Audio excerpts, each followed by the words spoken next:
पुष्प विधि पूर्वक अध्याय दें। बिजोरी के फूल अध्याय देने से रूप की प्राप्ति होती है और जायफल से कीर्ति तथा दक्ष से कार्य की सिद्धि होती है।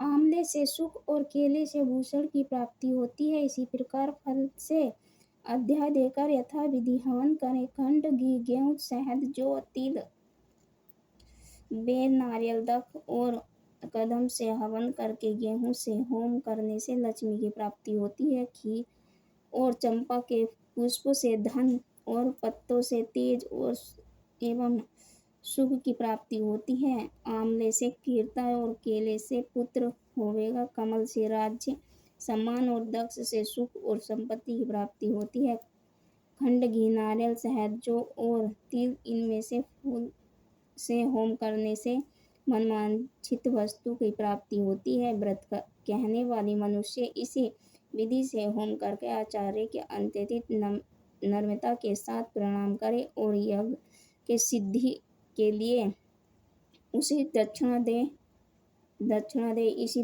महाव्रत की पहली बताई हुई विधि के अनुसार जो करता है उसी सभी मनोरथ पूर्ण हो जाते हैं। इसमें तनक भी संशय नहीं है। इन 9 दिनों में जो कुछ दान आदि दिया जाता है उसे करोड़ गुना फल मिलता है। इस नवरात्र के व्रत करने से ही अमावस्या यज्ञ का फल मिलता है।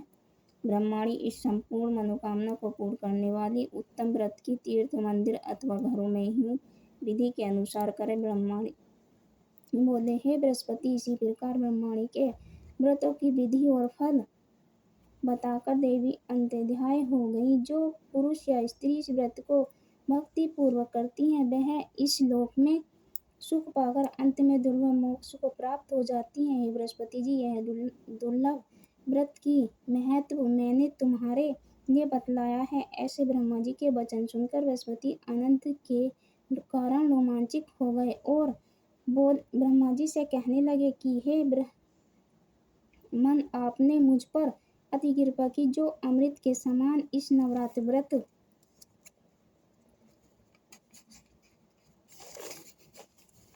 को महत्व सुनाया है। हे प्रभु, आपके बिना और कोई इस महत्व को सुना सकता है। ऐसे बृहस्पति जी के वचन सुनकर ब्रह्मा जी बोले, हे बृहस्पति, तुमने बहुत प्राणियों के हित करने के लिए इस अलौकिक व्रत की पूछा है, इसीलिए तुम धन्य हो। यह भगवती शक्ति संपूर्ण लोक को पालन करने वाली है। इसी महादेवी का प्रभाव को कौन जान सकता है।